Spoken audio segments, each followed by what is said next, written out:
अब गाइस जो ये टॉपिक मैं आपको बताने जा रहा हूं, फार्म लोन वीवर का, कृषि ऋण माफी का, ये टॉपिक काफी इंपॉर्टेंट है। GS paper 3 point of view से, even paper 2 point of view से भी ये टॉपिक इंपॉर्टेंट है। मेंस में आप इसका बहुत अच्छा उपयोग कर सकते हैं। थ्योरेटिकल टॉपिक है, बहुत ध्यान से इस टॉपिक को सुनिएगा। उत्तर प्रदेश चुनावों के लिए कांग्रेस द्वारा जारी घोषणा पत्र में, तो कांग्रेस ने एक घोषणा पत्र, उसका जो मैनिफेस्टो था, उसमें उसने क्या मेंशन किया कि उत्तर प्रदेश की सत्ता में आने के 10 दिन के भीतर, जैसी कांग्रेस उत्तर प्रदेश में आएगी, मतलब सत्ता में आएगी, पावर में आएगी, तो 10 दिन के अंदर अंदर कृषि ऋण माफी, फार्म लोन वेव जो है वो कर दिए जाएंगे और आरक्षण का अधिकतम लाभ सुनिश्चित करने के लिए ओबीसी कोटे के भीतर सर्वाधिक पिछड़े वर्गों यानी कि मोस्ट बैकवर्ड क्लासेस के लिए एक उप कोटा यानी कि सब कोटा दिए जाने का मतलब मेंशन है कांग्रेस मैनिफेस्टो के अंदर। कांग्रेस ने जो है वो ये चीज मेंशन किया है प्रोमिसेस में कि वो किसानों के लोन को माफ कर देगी।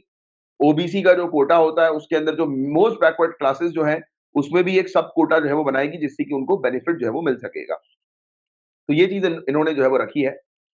सो बैकग्राउंड की बात करते हैं हम लोग, तो कृषि क्षेत्र की मदद करने हेतु राज्य सरकारों ने समय समय पर ऋण माफी योजना की घोषणा करी है। तो आप जानते ही हैं कि कई केसेस में हम लोग देखते हैं कि स्टेट गवर्नमेंट पॉलिटिकल पार्टी जो है वो ये लोन वेवर स्कीम जो है वो अनाउंस करती है। 2008 और 9 में केंद्र की तत्कालीन यूपीए सरकार ने पूरे देश के लिए कर्ज माफी योजना की घोषणा की थी। मध्य प्रदेश, छत्तीसगढ़ और अन्य राज्यों द्वारा हाल ही के दिनों में इसी तरह की योजनाओं की घोषणा की गई। तो काफी सारी स्टेट जो है वो इसी प्रकार की स्कीम की जो है वो घोषणा कर रही है कर्ज माफ करने की। बट कर्ज माफी के क्या नुकसान है? तो कर्ज माफी के तहत किसानों के केवल एक छोटे से हिस्से को कवर किया जाता है। Point one to be noted कि कर्ज माफी का यह नुकसान है कि सभी किसान कवर नहीं होते, कुछ ही किसान कवर होते हैं। ऋण माफी के तहत राहत की सख्त जरूरत वाले अधिकांश किसान परिवार को शामिल नहीं किया जाता है। सेकेंड पॉइंट, जिन किसानों को सबसे ज्यादा जरूरत होती है लोन माफ करने की, तो उनको हेल्प नहीं की जाती।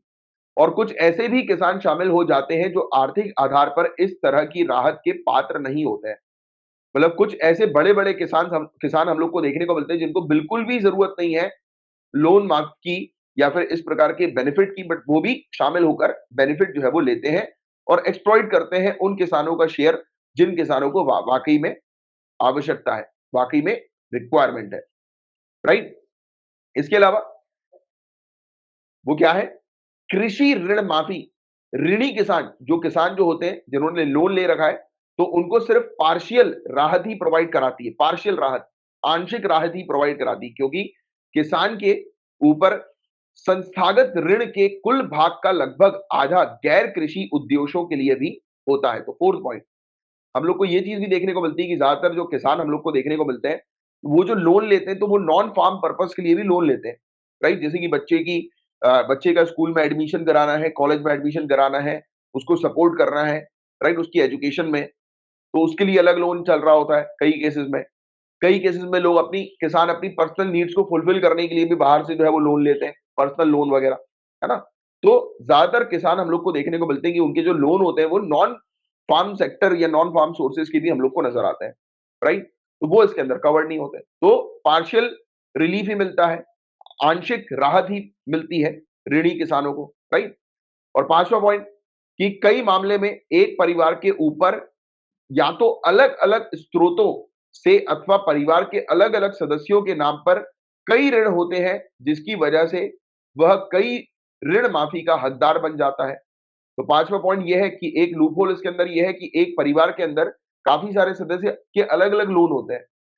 तो अलग अलग लोन होने के कारण कि एक परिवार में जैसे चार पांच सदस्य हैं, तो सभी को जो है वो इस स्कीम का जो है वो बेनिफिट मिल जाता है। तो ये भी एक बड़ा इशू है कि आप एक फैमिली को जो है वो सपोर्ट करने की जगह, मतलब कई केस में ये एक प्रकार का वो भी रहता है, फ्रॉड टाइप की चीजें भी हम लोग को देखने को मिलती हैं कि जानबूझकर किया जाता है कि सरकार अभी ये स्कीम जो है वो लाने वाली है, तो इन लोग क्या करते हैं, इनके कुछ मेंबर्स होते हैं और ये सरकारी लोग ही होते हैं, हम लोग को देखने को मिलता है। आपको पता है कि करप्शन किस तरीके से चलता है, क्योंकि उनको पहले ही पता लगता है कि किस टाइप की स्कीम जो है वो ये अनाउंस करने वाले हैं, तो उससे 1-2 साल पहले ही ये प्लांट कर देते हैं।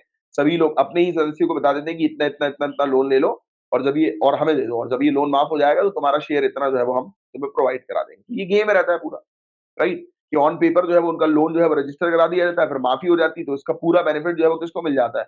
कि जिसने वो लोन जो है वो करवाया है, राइट? क्योंकि लोन का पैसा जो है वो उस व्यक्ति के पास नहीं गया, सिर्फ तो नाम के तौर पर ही उस किसान का नाम जो है वो रखा गया, बट बाकी पैसा तो किसी और ने ले लिया और दबा लिया, राइट? तो ये गेम भी हम लोग को देखने को मिलता है। छठा पॉइंट, कर्ज माफी में खेतीहर मजदूरों मतलब कि एग्रीकल्चरल लेबरर्स को शामिल नहीं किया जाता है कर्ज माफी में। जिनको सबसे ज्यादा आवश्यकता है एग्रीकल्चरल लेबरर्स को, तो उनको शामिल नहीं किया जाता, जो कि आर्थिक संकट के परिणाम भुगतने में काश्तकारों से भी कमजोर होते हैं। तो आप जानते हैं कि मतलब हम लोग को कल्टीवेटर से भी वीकर सेक्शन एग्रीकल्चरल लेबर्स का देखने को मिलता है कि जिन तक इस प्रोग्राम का स्कीम का बेनिफिट जो है वो नहीं पहुंच पाता। इसके अलावा यह ऋण व्यवस्था को गंभीर रूप से नष्ट कर देता है, सीवियरली क्रेडिट कल्चर को इरोड कर देता है ये, जिसका बैंकिंग व्यवसाय पर दीर्घकालिक परिणाम पड़ता है। मतलब हम लोग को देखने को मिलता है कि लॉन्ग टर्म जो बोलते हैं ना डैमेज, वो बैंकिंग सेक्टर पर हो जाता है इस चीज के कारण, क्योंकि अल्टीमेटली सफर तो बैंकिंग सेक्टर को करना पड़ता है, भले ही वो पब्लिक सेक्टर की क्यों ना हो, बट सफर तो कर रही है बैंकिंग सेक्टर।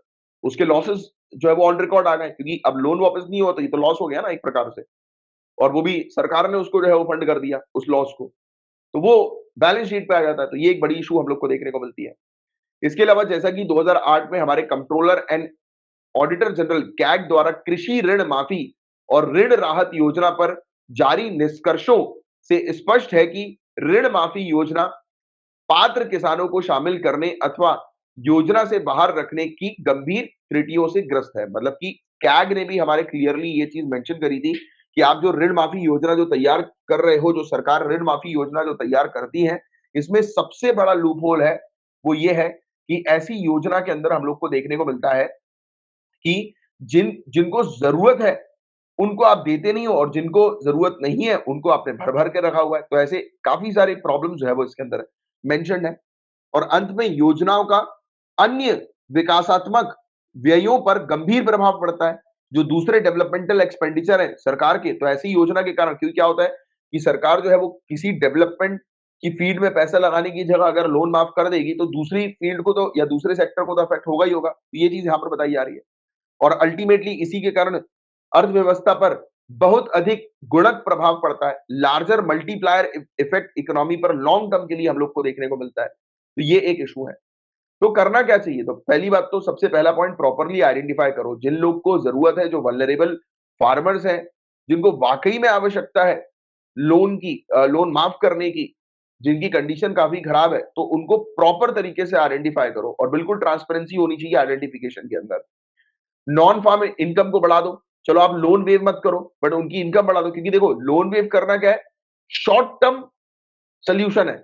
लोन वेव करना, आप ऋण माफ कर दोगे तो वो शॉर्ट टर्म सोल्यूशन है, बट आप उसको अगर इनकम का सोर्स प्रोवाइड करा दोगे तो वो उसकी लाइफ लॉन्ग के लिए लॉन्ग टर्म सोल्यूशन बन जाएगा, राइट? तो किसान की इनकम को बढ़ाओ आप एग्रीकल्चरल एक्टिविटीज के माध्यम से भी और नॉन एग्रीकल्चरल एक्टिविटीज के माध्यम से भी। टेक्नोलॉजी को इंप्रूव करो, इरिगेशन कवरेज को एक्सपेंड करो, क्रॉप डाइवर्सिफिकेशन लेकर आओ, हाई वैल्यू क्रॉप की तरफ जो है वो क्रॉप डाइवर्सिफिकेशन करो, जिससे कि अच्छा खासा पैसा जो है वो किसान को मिल सके, उसकी इनकम जो है वो इंक्रीज हो सके, राइट? इनकम, देखो लोन, अगर ये पर्सनली भी मैं आपको समझाता हूँ कि अगर आपके ऊपर लोन है तो आप ये मत सोचो कि मैं अपने एसेट को बेचकर या कुछ भी मतलब करके, मतलब कि कहीं और दूसरी जगह से लोन लेकर पुराने लोन को बंद कर दूंगा, ये मत करना कभी। इसमें आप उलझ जाओगे। अगर आपको किसी लोन का बर्डन है आपके ऊपर, तो आप क्या करो, अपनी इकोनॉमी को बढ़ाने के ऊपर काम करो, क्योंकि आप अपनी इकोनॉमी को बढ़ाओगे तो ऑटोमेटिकली आपका या इनकम को बढ़ाओगे तो ऑटोमेटिकली आपका लोन जो है वो खत्म हो जाएगा। इनकम को बढ़ाने के ऊपर काम करो। अगर लोन खत्म करना है तो लोन को खत्म करने का सोल्यूशन ये नहीं है कि हम अपनी एसेट को, अपनी प्रॉपर्टी को जो है वो बेच दें, या फिर दूसरे लोन को उठाकर पुराने लोन को बंद करें। ये गलती लोग करते हैं और फिर बाद में आकर एक बड़े फाइनेंशियल ट्रैप में फंस जाते हैं। उसकी जगह ये सोचा करो कि यार मैं कहाँ से इनकम अपनी रेज़ करूँ, राइट? तो ये मेजर अपनाओ। ये गलती मैंने भी पर्सनल करी है, राइट? और ये गलती नहीं करनी चाहिए। कभी भी आपको अपने लोन को बंद करने के लिए अपनी एसेट, अपनी प्रॉपर्टी को बर्बाद नहीं करना है, बंद नहीं करना है, बल्कि इनकम बढ़ानी है। तो इनकम बढ़ाना इज़ द मेन चीज़। तो आरबीआई ने भी कुछ ऑब्जर्व किया, तो आरबीआई के अनुसार ऋण माफी न केवल कृषि क्षेत्र में निवेश को रोकती है, बल्कि कृषि ऋण माफी प्रदान करने वाले राज्यों के वित्तीय वर्ष पर दबाव भी डालती है। तो आपको पता है गाइस कि सिर्फ इन्वेस्टमेंट कोई नहीं रोक रही क्योंकि आप उस इन्वेस्टमेंट को लोन वेविंग पर दे रहे हो, बल्कि आप एक फाइनेंशियल ईयर के अंदर अपने बजट को रिस्ट्रिक्ट कर दे रहे हो, अपने खर्चे को रिस्ट्रिक्ट कर दे रहे हो, राइट? और प्रेशर क्रिएट हो जाता है सरकार के ऊपर, फिस्कल डेफिसिट तो ऑलरेडी है ही, राइट? तो और नॉन डेवलपमेंट, क्योंकि अगर यही पैसा अगर डेवलपमेंटल एक्टिविटी में लगता तो उसका रिटर्न मिलता, बट लोन वेविंग में क्या रिटर्न मिल रहा है? कुछ रिटर्न नहीं मिल रहा है, ये तो बस एक प्रकार का वोट बैंक है, राइट? तो ये चीज हम लोग को देखने को मिल रही है। और पिछले 5 साल के दौरान हर राज्य के चुनाव में किसी ना किसी राजनीतिक दल ने कर्ज माफी का वादा किया है। इसके अलावा ऋण माफी, जैसे कि आरबीआई ने बार-बार तर्क दिया है, क्रेडिट संस्कृति, क्रेडिट कल्चर को खराब करती है और राज्य या केंद्र सरकार के बजट पर जोर देती है, यानी कि स्ट्रेस डालती है बजट पर, राइट?